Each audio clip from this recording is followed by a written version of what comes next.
The wisdom books in the Bible reference a quite unusual occurrence that, because it is mentioned multiple times, must have at least occasionally happened: a slave becoming a ruler.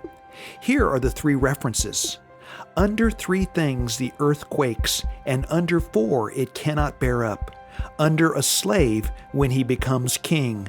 Proverbs 30:21 and 22. Luxury is not fitting for a fool, much less for a slave to rule over princes. Proverbs 19:10. I have seen slaves riding on horses and princes walking like slaves on the land. Ecclesiastes 10:7.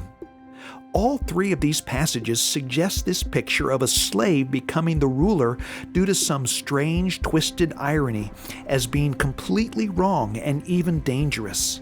I think we can make an important application to these slave-turned-ruler passages that applies to us today, even though thankfully none of us are slaveholders of people. Our material possessions are our modern-day slaves, of which we are to be the rulers. The question that we need to ask is, in my world, who is the servant and who is the master? The answer may not be as clear or as obvious as we might like to think. Ask yourself the question this way: do I own my possessions, or do my possessions own me? Am I the servant, or am I the master? Here is the perfect illustration of this point. Listen to this story of a young father. He shares, "Many years ago, I wanted to buy 2 horses for my young daughters to ride. So I went out and bought 2 older horses. I was so excited to be the proud owner of 2 new horses. I thought. What I learned was that these horses I now owned needed to be watered every day, and the new barn that I built to shelter them had no running water. So I had to fill up buckets of water at the house and carry the water over to the barn, a very long walk. 2 horses drink a lot of water. That lasted a short time until I paid to have a water line run to the barn. I also realized that these horses I owned needed to be given hay every day. So I had to buy hay, which meant I had to buy an old pickup truck to haul the hay to the barn. Then I had to load it in the loft and then go to the barn twice a day and throw off some of it into their mangers. Then the real shock. These horses indiscriminately redeposited all the hay and grain I fed them right back onto the stall floor. Adult horses, and they weren't even potty trained. And guess who got to regularly shovel it all out of the stalls and haul it away? After one winter of that, I had had enough, and I built a shelter in the pasture so they could stay in the field year-round. This solved one problem and created 2 new ones. Now I had to hook a hose to the water line to get it out to their water tank, which would routinely freeze in the winter.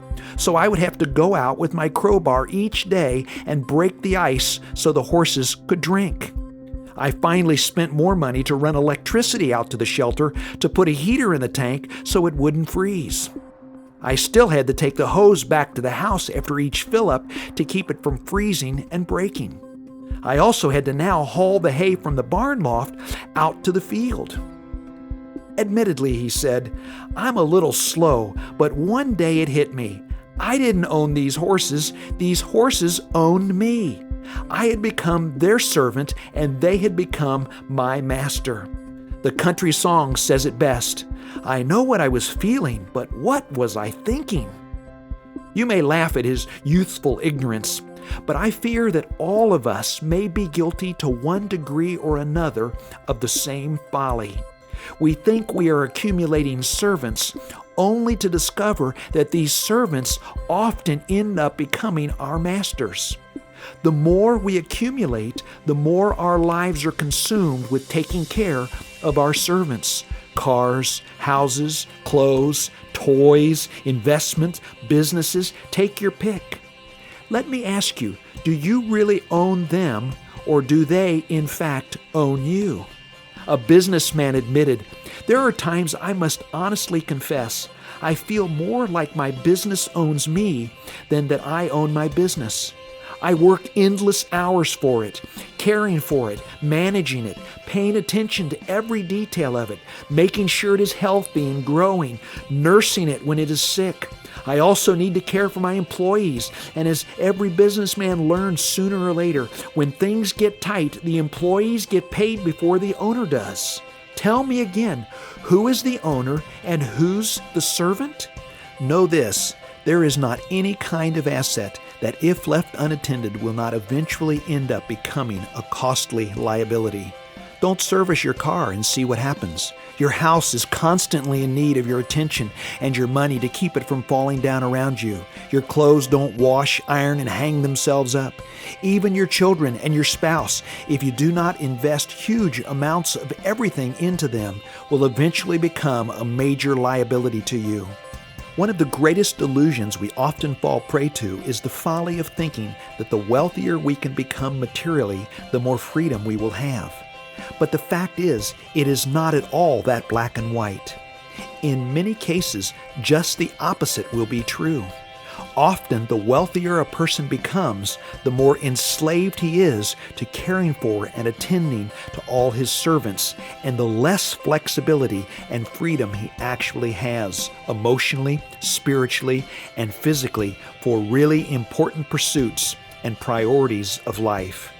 It is a trade-off of one freedom for another that often leaves us less free after each trade. It may just be that the freest person in the world is not the mega-wealthy individual, but is actually the person who has nothing, no material masters that are demanding huge amounts of his time, his attention, and his physical and emotional energy to care for them. Consider this story. A businessman was at the pier of a small coastal Mexican village when a small boat with just one fisherman docked. Inside the small boat were several large yellowfin tuna. The businessman complimented the fisherman on the quality of his fish and asked how long it took to catch them. The man replied, "Only a little while." The businessman then asked why he didn't stay out longer and catch more fish. The man said he had enough to support his family's immediate needs. The businessman asked, "But what do you do with the rest of your time?" The fisherman said, "I sleep late, fish a little, play with my children, take a siesta with my wife Maria, and stroll into the village each evening where I sip wine and play guitar with my amigos. I have a full and busy life, senor." The businessman scoffed. "I am a Harvard MBA, and I could help you. You could spend more time fishing, and with the proceeds buy a bigger boat. With the proceeds from the bigger boat, you could buy several boats. Eventually, you can have a fleet of fishing boats. Instead of selling your catch to a middleman, you could sell directly to the processor and eventually open your own cannery. You would control the product, processing, and distribution. You would need to leave this small coastal fishing village and move to Mexico City, and then LA, and eventually New York City, where you would run your expanding enterprise." The fisherman asked, "But senor, how long will all this take?" To which the businessman replied, 15 to 20 years. "But what then, senor?" The businessman laughed and said, "That's the best part. When the time is right, you would announce an IPO and sell your company's stock to the public and become very rich. You would make millions." "Millions, senor? Then what?" The businessman said, "Then you would retire, move to a small coastal fishing village where you would sleep late, fish a little, play with your kids, take a siesta with your wife, and stroll into the village in the evening where you could sip wine and play your guitar with your amigos." The fisherman, still smiling, looked up and said, "Isn't that what I'm doing right now?" It might be good for all of us to take a personal inventory of our lives and our material possessions and determine just how much of what we legally own actually emotionally, spiritually, and or financially owns us. And through some twisted irony, we now see our slaves riding on horses while we are walking like slaves on the land. Ecclesiastes 10:7.